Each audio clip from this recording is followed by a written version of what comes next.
चलिए हमारा 15 number question है। 15 नंबर क्वेश्चन देखते हैं। प्राणी विज्ञान की वह शाखा जिसके अंतर्गत मकड़ियों का अध्ययन किया जाता है। ठीक है, ऑप्शन ए है arachnology, option B ornithology and option C entomology, option D epicology. तो इसका हम सही आंसर देखें, हमारा हो जाएगा ऑप्शन ए अरेक्नोलॉजी। ठीक है, ऑप्शन बी में दिया है अनिर्थोलॉजी। इसमें क्या होता है, इसके अंतर्गत हम लोग किसके अध्ययन करते हैं, पक्षियों का। ठीक है, इसके अंदर हम पक्षियों का अध्ययन करते हैं।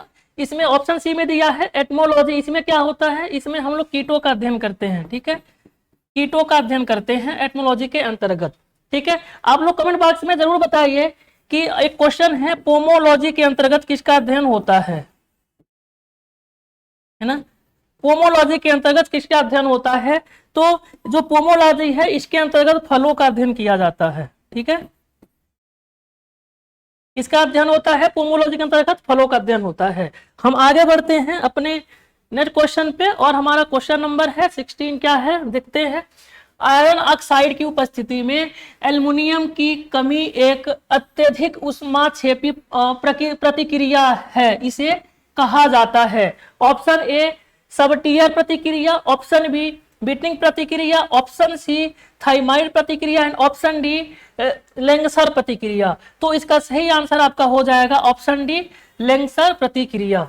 ठीक है, आगे बढ़ते हैं अपने अगले क्वेश्चन पे, और हमारा क्वेश्चन नंबर 17। देखिए 10 सिख गुरुओं में से 5वें कौन थे, है ना। ऑप्शन ए है Guru Angad, option B Guru Ramdas, option C Guru Arjun Dev and option D है गुरु हरगोबिंद सिंह। तो जो इसमें 5वें गुरु जो पूछा हुआ है 10 सिख गुरुओं में से, तो जो इसमें जो आपके 5वें गुरु होंगे वो हो जाएंगे आपके कौन, गुरु अर्जुन देव। ठीक है, क्योंकि अगर हम बात करें गुरु अंगद की, तो जो गुरु अंगद थे ये दूसरे गुरु थे। ठीक है, और गुरु अंगद के द्वारा गुरु लिपि लिखी गई थी। अगर हम लिखें गुरु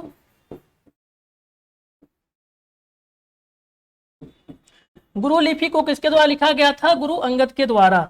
ठीक है, अगर हम एक और अर्जुन देव से संबंधित ही बात करें, तो मुगल वंश का शासक जैसे जहांगीर के द्वारा, ठीक है, जहांगीर के द्वारा गुरु अर्जुन देव की क्या की, उसकी हत्या करवा दी गई थी। जब इन्होंने खुसरो का साथ दिया था, तो खुसरो के साथ देने के कारण अर्जुन देव सिंह से जहांगीर नाराज हो गया, और इसने गुरु अर्जुन देव सिंह को क्या किया, फांसी पर क्या किया, इसको चढ़वा दिया। अगर हम इसी के परिप्रेक्ष्य में जो 9वें गुरु हैं, इसके गुरु जो 9वें गुरु हैं गुरु तेग बहादुर।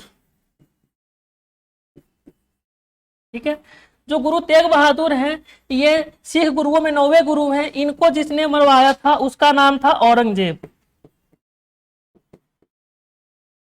औरंगजेब के द्वारा गुरु तेग बहादुर को मरवा दिया गया था। ठीक है, तो आपका ये इंपॉर्टेंट फैक्ट था जो हमने आपको यहाँ पर बताया। अगर हम गुरु रामदास की बात करें, ठीक है, गुरु रामदास को देखें तो गुरु रामदास के द्वारा अमृत शहर की स्थापना की गई थी। अमृतसर शहर की स्थापना, ठीक है, किसके द्वारा की गई थी, गुरु रामदास के द्वारा। ठीक है, इसके जो छठे गुरु अगर हम नाम देखें, तो हमारे जो छठे गुरु थे सिख धर्म के, सिख गुरुओं में तो कौन थे, गुरु हरगोबिंद सिंह, ये छठे गुरु थे, है ना। अगर हम हरगोबिंद सिंह की बात करें, तो इन्होंने अकाल तख्त की स्थापना किया था। ठीक है,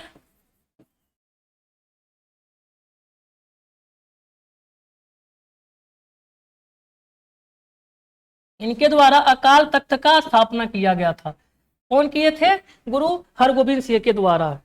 ठीक है, तो ये आपका जो क्वेश्चन था हमने आपको यहाँ पे बताया कि जो 5वें गुरु थे वो थे गुरु अर्जुन देव। ठीक, तो और जो यहाँ जो इंपॉर्टेंट फैक्ट थे अब हमने आपको यहाँ पे डिस्कस किया है। आगे बढ़ते हैं, हमारा क्वेश्चन देखते हैं कौन सा है। क्वेश्चन नंबर है 18। क्या है क्वेश्चन 18 में, होमोफोबिया का डर है, मतलब इसमें जो ऑप्शन में दिखाई दे रहा है इसमें से किसके डर को हम होमोफोबिया कहते हैं। ऑप्शन ए है रक्त, ऑप्शन बी ऊंचाई, ऑप्शन सी पानी, ऑप्शन डी अंधेरा। तो इसका सही आंसर आपका हो जाएगा ऑप्शन ए है रक्त। रक्त से जिसको डर लगता है उसे होमोफोबिया कहते हैं। फोबिया क्या होता है? फोबिया एक प्रकार की बीमारी होती है जिसे एक स्पेसिफिक वस्तु से आदमी को डर लगता है, वो एक प्रकार की बीमारी होती है, उसके माइंड में वो समा जाता है। ठीक है, अगर हम बात करें यहाँ पे ऑप्शन आगे पानी दिया हुआ है, जिस व्यक्ति को पानी से डर लगता है उसे क्या कहते हैं? उसे कहते हैं हाइड्रोफोबिया,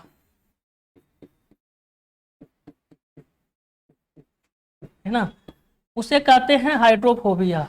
ठीक है, कैसे? जैसे आप देखते होंगे कोई कुछ लोग होते हैं उनको बहुत मतलब अगर आप कहीं किसी तट पे गए, समुद्र के तट पे गए, या फिर उन्होंने कहीं बहुत ज्यादा पानी विशाल मतलब बहुत भरा पानी देख लिया, तो वो उसके किनारे पर नहीं जाना चाहते, उनको बहुत ज्यादा डर लगता है उससे। ठीक है, तो जिनको ये प्रॉब्लम होती है उसे कहते हैं हाइड्रोफोबिया, है ना। आगे बढ़ते हैं और हमारा क्वेश्चन नंबर 19 में क्या कह रहा है? पूर्ण शून्य तापमान पर एक आंतरिक अर्धचालक है। ऑप्शन ए है अच्छा conductor, option B semiconductor, option C semi insulator and option D perfect insulator. तो इसका सही आंसर है हो जाएगा ऑप्शन डी परफेक्ट इंसुलेटर। ठीक है, आगे हम बढ़ते हैं अपने नेक्स्ट क्वेश्चन पे और हमारा क्वेश्चन है 20 नंबर। 20 क्या है? कपास निर्यात को बढ़ावा देने के लिए भारत सरकार निम्नलिखित में से किस देश में कॉटन वेयर हाउस स्थापित कर रही है, यानी करेगी। वे कॉटन वेयर हाउस मतलब कपास जो भारत में जितने उत्पादित होते हैं उनको ज्यादा से ज्यादा निर्यात करने के लिए ये पूछ रहे हैं कि किस देश में भारत ने हाल ही में कॉटन वेयर हाउस को स्थापित किया है। तो ऑप्शन ए है Singapore, option B Indonesia, option C Japan, option D क्या है? वियतनाम। तो इसका सही आंसर है आपका हो जाएगा Vietnam, option D is the right answer. ठीक है, आगे बढ़े। क्वेश्चन नंबर हमारा 21। ठीक है, 21 में क्या है? Ooty hill station. ठीक, ऊटी हिल स्टेशन किस राज्य में स्थित है? ऑप्शन ए है Maharashtra, option B Karnataka, option C Kerala and option D Tamil Nadu. तो ये ऊटी हिल स्टेशन के बारे में पूछ रहे हैं, तो इसका सही आंसर हो जाएगा आपका ऑप्शन डी तमिलनाडु। ठीक है, अगर हम कुल्लू हिल स्टेशन की बात करें, क्या है Kullu hill station? Kullu hill station कहाँ है आपका? ये आपका जो पड़ता है कुल्लू हिल स्टेशन आपका एचपी यानी हिमाचल प्रदेश में, हिमाचल प्रदेश में कुल्लू हिल स्टेशन स्थित है। ठीक है, आगे बढ़ते हैं। क्वेश्चन नंबर 22 है। देखिए क्या है? श्रीलंका की राजधानी क्या है? ऑप्शन ए है Thimphu, option B Jaffna, option C Sri Jayawardenepura Kotte, option D इनमें से कोई नहीं। तो इसका जो सही आंसर हो जाएगा ऑप्शन सी जयवर्धनपुरा कोट्टे। देखिए अगर आप देखेंगे तो श्रीलंका की जो राजधानी है वो क्या है? कोलंबो, कोलंबो है ना। इसकी दो राजधानी कैसे हो गई? जैसे देखिए जो राजवर्धने कोट्टे हैं, राजवर्धने जो श्रीलंका की राजधानी है, ये इसकी विधायी राजधानी है। मतलब यहाँ पे जो विधायी काम होते हैं इस राजधानी के अंतर्गत होते हैं, किसके? श्री जयवर्धनपुरा कोट्टे। लेकिन जो आपका कोलंबो है, कोलंबो के अंतर्गत जो भी प्रशासनिक कार्य होते हैं, प्रशासनिक तथा जो न्यायिक कार्य होते हैं, है ना, प्रशासनिक तथा जो न्यायिक कार्य होते हैं वो आपके कोलंबो राजधानी के अंतर्गत होते हैं। तो यहाँ आपके ऑप्शन में कोलंबो दिया नहीं था, तो ऑप्शन सी में दिया था श्री जयवर्धनपुरा कोट्टे, तो इसलिए आपका जो श्री जयवर्धनपुरा है ये राइट आंसर हो जाएगा। अगर आपका कोलंबो के बारे में पूछे तो कोलंबो भी आपका आंसर सही होगा, और ये जो आपको ऑप्शन में सी है ये भी सही होगा। ठीक है, तो हम अगले अपने क्वेश्चन पे आते हैं और हमारा क्वेश्चन नंबर है 23। क्या है? निम्नलिखित में से किस कार्यालय में चुनाव के लिए एकल हस्तांतरणीय मतदान प्रक्रिया शामिल नहीं है? ऑप्शन ए है राष्ट्रपति का कार्यालय, ऑप्शन बी उपराष्ट्रपति का कार्यालय, ऑप्शन सी लोकसभा का सदस्य एंड ऑप्शन डी है विधान परिषद का सदस्य। तो इसका सही आंसर है हो जाएगा ऑप्शन सी है लोकसभा का सदस्य, क्योंकि आपको पता है जो लोकसभा का जो सदस्य होता है इनका चुनाव होता है क्या? प्रत्यक्ष प्रणाली के आधार पे। ठीक है, जिसमें जो देश की जनता है वो भाग लेती है, जिसमें देश की जनता जिस चुनाव में भाग लेती है उसे हम किस प्रकार की चुनाव प्रणाली कहते हैं, उसे कहते हैं प्रत्यक्ष चुनाव प्रणाली। ठीक है, आगे बढ़ते हैं। अपना जो अगला क्वेश्चन है, क्वेश्चन नंबर है आपका 24। देखिए क्या है, भारतीय संविधान की प्रस्तावना में धर्मनिरपेक्षता शब्द किस संशोधन अधिनियम के द्वारा शामिल किया गया था? ऑप्शन ए 52वां संशोधन, ऑप्शन बी 42वां संशोधन, ऑप्शन सी 44वां संशोधन एंड ऑप्शन डी है इनमें से कोई नहीं। तो आपका जो सही आंसर हो जाएगा क्या, 42वां संशोधन। कब हुआ था? 1976 में। ठीक है, तो 40वां संशोधन ये कब हुआ था आपका? 1978 में। ठीक है, आप लोग ये डेट भी याद रख लीजिएगा, 1976 और 1978। ठीक है, अगर हम 44वें संशोधन की अगर हम बात करें तो इसी 44वें संशोधन के दौरान जो संपत्ति का अधिकार है, ठीक है, संपत्ति के अधिकार को कानूनी अधिकार बना दिया गया था। ठीक है, जो संपत्ति का अधिकार है इसे कानूनी अधिकार बना दिया गया था, अधिकार बनाया गया था। किस संशोधन के दौरान? 44वें संशोधन के दौरान। कब हुआ था? 1978 में। ठीक है, तो ये आपका जो इंपॉर्टेंट फैक्ट था हमने यहाँ से बताया। और एक चीज और जान लीजिए, जो 42वां जो संशोधन है इसको हम मिनी कॉन्स्टिट्यूशन यानी लघु संविधान के नाम से अभी जानते हैं। ठीक है, लघु संविधान। ठीक, 42वें संशोधन को लघु संविधान के नाम से जाना जाता है। क्यों जाना जाता है? क्योंकि जो 42वां संशोधन था इसमें बहुत प्रकार के संशोधन किए गए थे। ठीक है, अगर हम इनका जो सबसे एक इंपॉर्टेंट पॉइंट ये बताएं, 42वें संशोधन के दौरान ही जो लोकसभा थी उसके कार्यकाल को बढ़ा दिया गया था। जैसे आपको पता होगा कि जो लोकसभा का जो कार्यकाल है ये होता है 5 वर्ष, लेकिन 42वें संशोधन में ही लोकसभा का जो कार्यकाल था ये 5 वर्ष से बढ़ा करके 6 वर्ष कर दिया गया था। ठीक है, तो कई बार यहाँ से एग्जाम में क्वेश्चन पूछा हुआ है कि किस संविधान संशोधन के दौरान या फिर किस संविधान संशोधन के द्वारा लोकसभा के कार्य को बढ़ा दिया गया था? तो आपका हो जाएगा 42वां संशोधन। कितना दिन के लिए कर दिया गया था? 5 वर्ष से लेकर के 6 वर्ष कर दिया गया, यानी 1 वर्ष का जो कार्यकाल था लोकसभा का उसको बढ़ा दिया गया था। ठीक है, तो हम अपने अगले क्वेश्चन पे पहुंचेंगे और हमारा अगला क्वेश्चन है, क्वेश्चन नंबर है 25। अच्छा, ये थोड़ा वो क्या कहते हैं डबल क्वेश्चन हो गया है। ठीक है, हम 26 को हम डिस्कस करेंगे।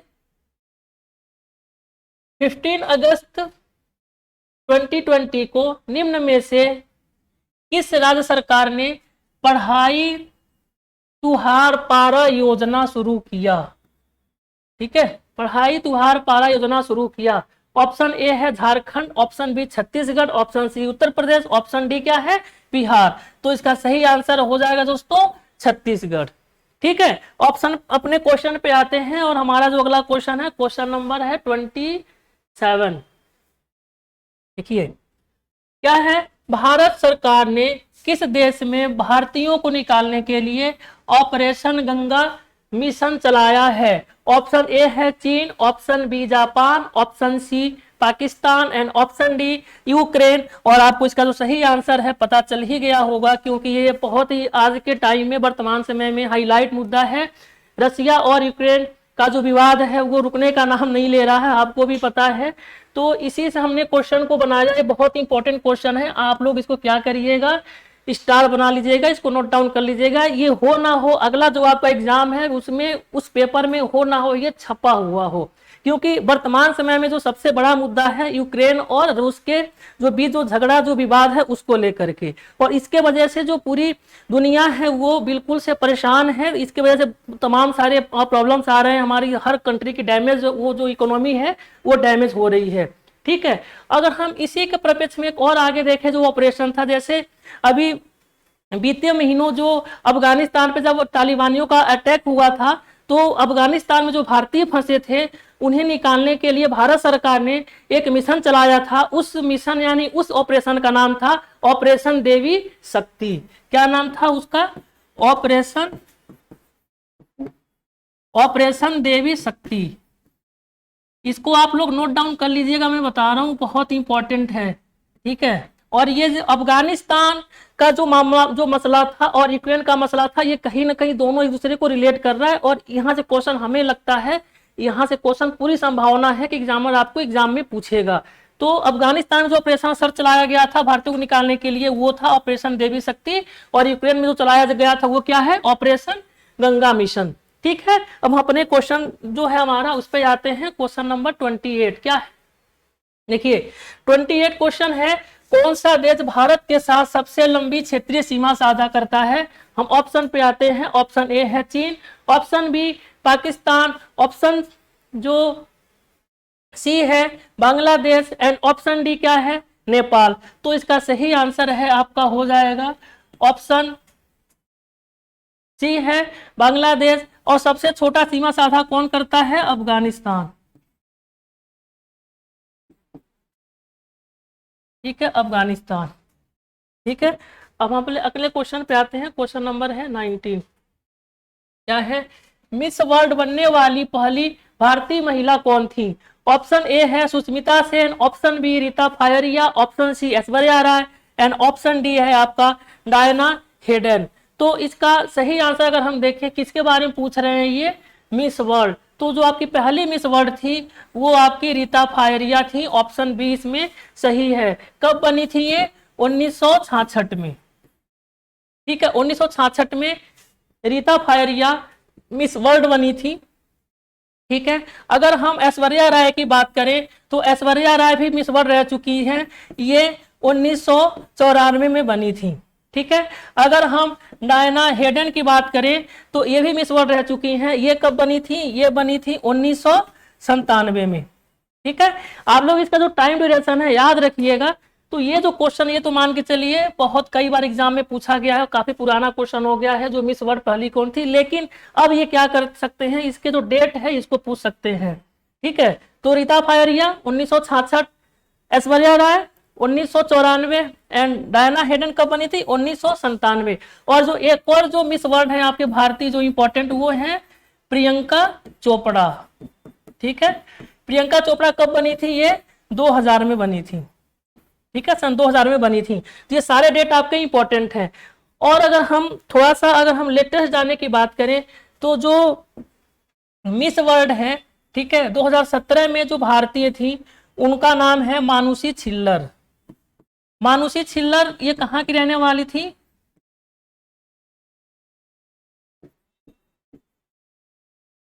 ठीक है। मानुषी जो छिल्लर है ये कहाँ की रहने वाली है, ये हरियाणा की रहने वाली है। और ये डॉक्टरी की अपनी पढ़ाई कर रही थी, ठीक है। और इन्हें 2017 में ही मिस वर्ल्ड बनाया गया था। अगर हम मिस यूनिवर्स की बात करें, ठीक है, मिस यूनिवर्स की बात करें तो जो पहले जो मिस यूनिवर्स थी वो थी सुष्मिता सेन। कौन थी सुष्मिता सेन, पहली मिस यूनिवर्स थी, यानी पहली भारतीय महिला मिस यूनिवर्स थी। कब बनी थी ये, 1994 में बनी थी, ठीक है। 1994 में मिस सुष्मिता सेन को 1994 में बनाया गया था, ठीक है। अगर हम करंट की बात करें, 2021 की मिस यूनिवर्स किस भारतीय महिला को बनाया गया था, तो उनका क्या नाम था, उनका नाम था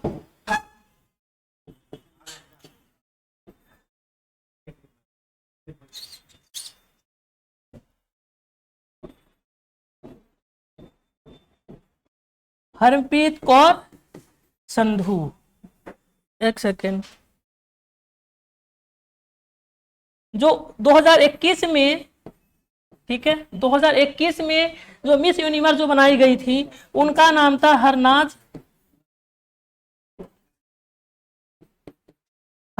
कौर संधू, ठीक है। ये भारत की, ठीक है, ये भारत की 2021 की मिस यूनिवर्स बनाई जाने वाली महिला थी। क्या नाम था इनका, हरनाज कौर संधू, ठीक है। तो ये मैंने आपसे सारा डिस्कस कर दिया है। अब हम अगले क्वेश्चन पे आते हैं। हमारा क्वेश्चन नंबर क्या है, 30। देखिए, आयुष्मान भारत दिवस को मनाया जाता है कब, option A 22 March, option B 25 April, option C 30 April, and option D 5 सितंबर। तो इसका सही आंसर हो जाएगा 30 अप्रैल। अगर हम आयुष्मान भारत दिवस पूछा हुआ है 23 सितंबर अब इसको नोट डाउन कर लीजिएगा। 2018 में 23 सितंबर 2018 में आयुष्मान भारत योजना की शुरुआत की गई थी और उस योजना के तहत उसमें भारत सरकार के द्वारा ये कहा गया था कि वो 50 करोड़ जो यहाँ की जनसंख्या है लोगों को इस आयुष्मान भारत योजना में कवर करेंगे और ये विश्व की सबसे बड़ी योजना मानी जाती है, जिसमें से वो हर साल वो 10 करोड़ लोगों को, ठीक है, 5 लाख रुपए तक का वो हेल्थ इंश्योरेंस कराएंगे। ठीक है, हर साल 5 लाख रुपए का वो 10 करोड़ लोगों को क्या करेंगे, हेल्थ इंश्योरेंस कराएंगे। तो ये जो योजना है हेल्थ से संबंधित थी, आयुष्मान भारत योजना। और जो आयुष्मान भारत दिवस कब मनाया जाता है, 30 अप्रैल को। कब शुरू किया गया था योजना, ये 23 सितंबर 2018 को। ठीक है, हम अपने अगले क्वेश्चन पे आते हैं और हमारा अगला क्वेश्चन नंबर है 31। क्या है, किस धातु को क्विक सिल्वर के नाम से जाना जाता है? ऑप्शन ए है sodium, option B lithium, option C पारा एंड ऑप्शन डी है लीड। तो इसका सही आंसर आपका हो जाएगा पारा। पारा को क्विक सिल्वर के नाम से जाना जाता है। ठीक है, अगर हम पारा के अयस्क की बात करें, अगर हम पारा के अयस्क की बात करें तो इसका अयस्क होता है सिनेबार। क्या नाम है, क्या इसका अयस्क का नाम क्या है? सिनेबार। पारा के अयस्क का नाम है सिनेबार। ठीक है, पारा आपकी एक ऐसी धातु है, पारा एक आपकी ऐसी धातु है जो सामान्य तापमान पर द्रव अवस्था में पाई जाती है। ठीक है, पारा आपका सामान्य, अगर हम तापमान पे देखें तो ये द्रव अवस्था में पाई जाती है। अगर हम लिथियम की बात करें तो लिथियम सबसे हल्का तत्व है, यानी धातु है, सबसे हल्की, सबसे हल्की धातु कौन सी है? लिथियम। ठीक है, पारा सामान्य ताप पर द्रव अवस्था में पाई जाती है। एक बात आपको बता दें जो इंपॉर्टेंट क्वेश्चन है, पारे को किस में रखा जाता है? पारा को लौह के पात्र में रखा जाता है। किसमें?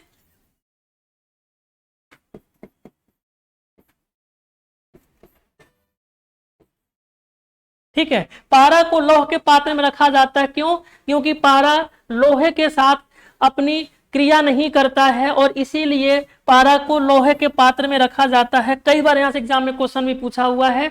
अच्छा, पारा को लोहे के पात्र में क्यों रखते हैं? क्योंकि पारा अगर दूसरे धातु के साथ जो क्रिया करता है, उसे जो क्रिया करके बनाता है उसे कहते हैं अमलगम। ठीक है, ये बहुत इंपॉर्टेंट है। पारा धातुओं के साथ क्रिया करके क्या बनाता है? अमलगम। ठीक है, इसीलिए पारा को लोहे के पात्र में रखते हैं, क्योंकि पारा जब लोहे के पात्र में रखा जाता है तो लोहे से क्रिया नहीं करता है और अमलगम का निर्माण नहीं होता है। ठीक है, तो ये आपका इंपॉर्टेंट जो फैक्ट था हमने समझा है। और जो इसमें अगर हम देखें ऑप्शन ए में आपका सोडियम दिखाई दे रहा है। अगर हम सोडियम की बात करें तो ये बहुत ही हल्की धातु होती है। अगर हम इसे पानी में रखें, ठीक है, अगर इसे हम पानी में रखें तो ये पानी के ऊपर यानी तैरने लगेगा। ठीक है, ये तैरने लगेगा। और सोडियम इतना हल्का होता है, मुलायम होता है, हम इसे चाकू से भी काट सकते हैं। ठीक है, सोडियम को हम चाकू से क्या कर सकते हैं? काट सकते हैं। और एक बात और है, सोडियम हमें मुक्त अवस्था में नहीं मिलता, क्योंकि सोडियम बहुत ही क्रियाशील धातु है। ठीक है, सोडियम बहुत ही क्या है? क्रियाशील धातु है। ठीक है, अच्छा एक चीज और बताइए आप कि सोडियम बाइकार्बोनेट क्या होता है? सोडियम बाइकार्बोनेट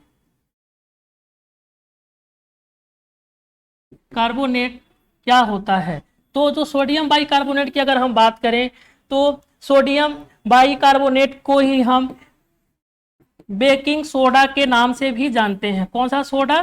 कई बार एग्जाम में पूछा हुआ है कि सोडियम बाइकार्बोनेट को हम किस नाम से जानते हैं, तो बेकिंग सोडा के नाम से जानते हैं या फिर खाने का सोडा के नाम से जानते हैं। खाने का सोडा के नाम से जाना जाता है सोडियम बाइकार्बोनेट को। अगर हम इसके रासायनिक फार्मूले की बात करें तो जो इसका रासायनिक फार्मूला होता है Na2CO3। ठीक है, क्या होता है? Na2CO3 को हम सोडियम बाइकार्बोनेट कहते हैं। बेकिंग सोडा, उसके बाद खाने वाला सोडा। अगर हम इसके यूज की बात करें सोडियम बाइकार्बोनेट को, तो ये पेट की अम्लीयता को दूर करता है। क्या करता है? पेट की अम्लीयता को, पेट की अम्लीयता को क्या करता है? सोडियम कार्बोनेट, सोडियम बाइकार्बोनेट दूर करता है। ठीक, तो आपसे हमने ये सारे जो ऑप्शन में दिए हुए हमने डिटेल में डिस्कस किया है। अगर हम उसमें जो एक और ऑप्शन बचा हुआ है ऑप्शन डी, अगर हम बात करें लीड, उसमें लिखा है लीड मतलब लेड है आपका, ये लेड मतलब हो गया आपका शीशा। ठीक है, शीशा। अगर हम शीशा के अयस्क की बात करें तो शीशा का जो अयस्क होता है, शीशा का जो अयस्क होता है उसे हम गैलना कहते हैं। क्या कहते हैं? गैलना। गैलना शीशा का अयस्क होता है। कई बार एग्जाम में पूछा हुआ है दोस्तों, आप इसको जरूर से जरूर नोट डाउन करिए। ठीक है, और उसके बाद अगर हम शीशा से संबंधित एक इंपॉर्टेंट जो फैक्ट देखें तो शीशा ये सर्वाधिक अस्थाई तत्व होता है। सर्वाधिक अस्थाई तत्व होता है। ठीक है, ठीक है, शीशा सर्वाधिक अस्थाई तत्व होता है। और ये चाहे आप ऊष्मा का बात करें या फिर आप इलेक्ट्रिक का बात करें तो ये ऊष्मा का क्या होते हैं? शीशा कुचालक होते हैं। ठीक है, शीशा ऊष्मा का कुचालक होता है। ठीक है, तो आपको मानिए सारे ऑप्शन को हमने डिस्कस किया है। तो अब हम नेक्स्ट क्वेश्चन पे आते हैं। हमारा जो नेक्स्ट क्वेश्चन नंबर है 32, उसमें क्या दिया है कि कोलेजन एक है। ठीक है, कोलेजन एक है। कोलेजन क्या है? Option A protein, option B enzyme, option C catalyst, option D polymer. तो इसका सही आंसर हो जाएगा आपका प्रोटीन। कोलेजन जानते हैं प्रोटीन का एक समूह होता है, उन्हीं प्रोटीन के समूह को क्या कहते हैं? हम कोलेजन कहते हैं। ठीक है, अगर हम एंजाइम की बात करें तो एंजाइम क्या होते हैं? ये जैव उत्प्रेरक होते हैं। ठीक है, एंजाइम क्या होते हैं? ये जैव उत्प्रेरक होते हैं। एंजाइम का मुख्य कार्य होता है जो हमारी पाचन क्रिया होती है उसमें सहायक होना। जो कठिन, जो जटिल, जो कार्बनिक पदार्थ होते हैं एंजाइम को छोटे छोटे रूप में तोड़ते हैं, जिससे हमारी जो पाचन क्रिया होती है वो सरल रूप में होती है। ठीक है, अगर हम एंजाइम की बात करें, ठीक है, तो सॉरी, अगर हम प्रोटीन की बात करें तो प्रोटीन का अगर हम देखेंगे जो खोज किया था, कोच ने किया था, वर्जीलियस ने किया था प्रोटीन की खोज। ठीक है, हमारी बॉडी में जानते हैं 20 प्रकार के प्रोटीन की आवश्यकता होती है और 20 अमीनो अम्ल से मिलकर के प्रोटीन बनता है, जिसमें से 10 जो अमीनो अम्ल हैं हम बाहर से लेते हैं और 10 हम अमीनो अम्ल को वो हमारे शरीर में ही एब्जॉर्ब होते हैं। ठीक है, प्रोटीन की अगर हम बात करें तो हमारे 15% जो हिस्सा होता है बॉडी का वो प्रोटीन से ही मिल करके बना होता है। ठीक है, तो ये आपका इंपॉर्टेंट फैक्ट था। हम 32 नंबर क्वेश्चन पे आते हैं और हमारा 33 नंबर क्वेश्चन है कि सिक्योरिटी प्रिंटिंग एक minting corporation of India limited का मुख्यालय कहाँ है? तो ऑप्शन ए है Bhopal, option B Coimbatore, option C नई Delhi and option D Chennai. तो इसका सही आंसर हो जाएगा आपका ऑप्शन सी है नई दिल्ली। ठीक है, आगे बढ़ते हैं अपने अगले क्वेश्चन पे और हमारा क्वेश्चन नंबर है 34 है। दिल्ली सल्तनत के किस शासक ने सिकंदर ए सानी की उपाधि ली थी? Option A Mohammad Tughlaq, option B Alauddin Khilji, option C Mohammad Khan and option D Alam Khan. तो इसका सही जो आंसर आपका हो जाएगा, सॉरी, इसमें आपका सही आंसर आपका हो जाएगा ऑप्शन बी है अलाउद्दीन खिलजी। ठीक है, अलाउद्दीन खिलजी के द्वारा सिकंदर ए सानी की उपाधि ली गई थी और अलाउद्दीन खिलजी जो था ये खिलजी वंश का शासक था दिल्ली सल्तनत में। अलाउद्दीन खिलजी के द्वारा कुछ महत्वपूर्ण कार्य किए गए थे, जैसे बाजार नियंत्रण प्रणाली की शुरुआत की गई थी। बाजार नियंत्रण प्रणाली की शुरुआत की गई थी।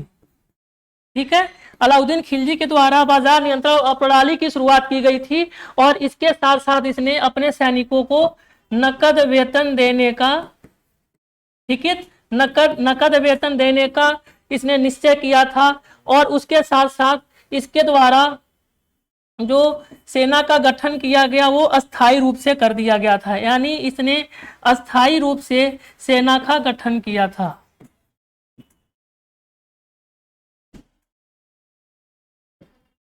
ठीक है, इसने अस्थायी रूप से सेना का गठन किया था। किसके द्वारा? अलाउद्दीन खिलजी के द्वारा। ठीक है, उसके बाद अगर हम थोड़ा सा आगे देखें तो जो हमारा ऑप्शन ए में दिखाई दे रहा है मोहम्मद तुगलक। मोहम्मद तुगलक को जानते हैं पागल और रक्त पिपासु। ठीक है, मोहम्मद तुगलक को यानी मोहम्मद बिन तुगलक को पागल या रक्त पिपासु के नाम से जाना जाता है। जानते हैं जो मोहम्मद तुगलक था ये दिल्ली सल्तनत में सबसे इंटेलिजेंट, सबसे बुद्धिमान व्यक्ति था, लेकिन बुद्धिमान होने के साथ साथ ये गंवार भी था। ये कुछ ऐसे डिसीजन लेता था ना कि जिसको इसको अपने मुंह की खानी पड़ जाती थी। मतलब ये है जो अपना डिसीजन लेता था ये सोच समझ कर नहीं लेता था। जैसे इसके द्वारा एक और इंपॉर्टेंट कार्य किया गया था, सांकेतिक मुद्रा का प्रचलन किया गया था। ठीक है, इसके द्वारा सांकेतिक मुद्रा का प्रचलन किया गया था। सांकेतिक मुद्रा क्या था? इसके द्वारा जैसे जो मुद्रा को चलाई गई थी और उसके द्वारा उसने मोहर को मारता और मोहर मान करके उस मुद्रा को चलाता था। यानी जो सांकेतिक मुद्रा है ये क्या करता था, इसके राज दरबार में कुछ मोहर होते थे और मोहर लगा करके उस धातुओं पे वो मुद्राएं बाजार में चलाई जा रही थी। लेकिन कुछ टाइम के बाद क्या हुआ, उसी मोहर को इसके जो राज्य में रहने वाले लोग थे उन्होंने कॉपी कर लिया और कॉपी करने के बाद वो अपना खुद का घर पे मुद्रा बनाने लगे, बना के मार्केट में चलाने लगे। ठीक है, तो इससे हुआ क्या, सबके पास पैसे ही पैसे हो गए, इसकी जो अर्थव्यवस्था थी डैमेज हो गई, जिसके कारण इसको बहुत ही परेशानियों का सामना करना पड़ा था मोहम्मद तुगलक को। तो इसका ये सबसे इंपॉर्टेंट फैक्ट है यहाँ से। ठीक है, और मोहम्मद तुगलक के ही शासन काल में जानते हैं कौन आया था? इसको मैं इरेज कर रहा हूँ, आप लोग इसको स्क्रीनशॉट ले लीजिए या फिर नोट डाउन करते रहिए। ठीक है, इरेज करते हैं इसको हम। ठीक है, मोहम्मद तुगलक के शासन काल में इब्न तूता आया था। ठीक है, इब्न तूता आया था। कब आया था? 1333 ईस्वी में। ठीक है, 1333 ईस्वी में इब्न तूता आया था और इब्न तूता के द्वारा एक पुस्तक लिखी गई थी, उसका नाम था रिहला। रिहला पुस्तक लिखी गई थी और रिहला पुस्तक में ही इसने मोहम्मद बिन तुगलक के शासन काल को पूरा डिफाइन किया, उसके बारे में समझाया और बताया था। तो जो इंपॉर्टेंट फैक्ट थे ये मैंने आपको बताया है, डिस्कस किया है। आगे हम चलते हैं, हमारा जो 35 क्वेश्चन है नंबर कि 1931 की संधि पर किसके बीच हस्ताक्षर किए गए थे? ऑप्शन ए है गांधी जी और लॉर्ड इरविन, ऑप्शन बी है गांधी जी और doctor B R. Ambedkar, option C है गांधी जी और Lord Wellington and option D है गांधी जी और मोहम्मद जिन्ना। तो आपका जो सही आंसर हो जाएगा ऑप्शन ए है गांधी जी और लॉर्ड इरविन। ठीक है, तो ये आपके क्वेश्चन थे और ये हमारे लास्ट क्वेश्चन है। टोटल क्वेश्चन जो हमारा नंबर है 35 है। हमने सारे क्वेश्चन को अच्छे से एक्सप्लेन किया हुआ है। आपको जो इंपॉर्टेंट जो फैक्ट होते हैं जो आपके एग्जाम में पूछे जाते हैं हमने उसको सारा डिस्कस किया है। अगर आपको ये सेशन हमारा पसंद आ रहा है तो आप इस वीडियो को प्लीज लाइक ज्यादा करिए और सब्सक्राइब करिए, उसके साथ साथ शेयर ही बहुत ज्यादा करिए, जिससे हमारी जो वीडियो है ज्यादा से ज्यादा लोगों तक पहुंच पाए। ठीक है, तो अगर हमारा जो वीडियो आपको पसंद आ रहा है आप इसको अच्छे से देखिए और अपना नोट डाउन करते रहिए। और अगर आपको इसमें कोई डाउट है, कोई समस्या है तो आप कमेंट बॉक्स के माध्यम से आप हमसे पूछ सकते हैं और ये यकीन मानिए आपके कमेंट को हम रिप्लाई जरूर करेंगे, आपके जो समस्या है उसको हम जरूर सुलझाएंगे। ठीक है, तो फिर हम अपने नेक्स्ट वीडियो यानी नेक्स्ट टर्न पे मिलेंगे। आपको हमारा वीडियो देखने के लिए बहुत धन्यवाद। जय हिंद।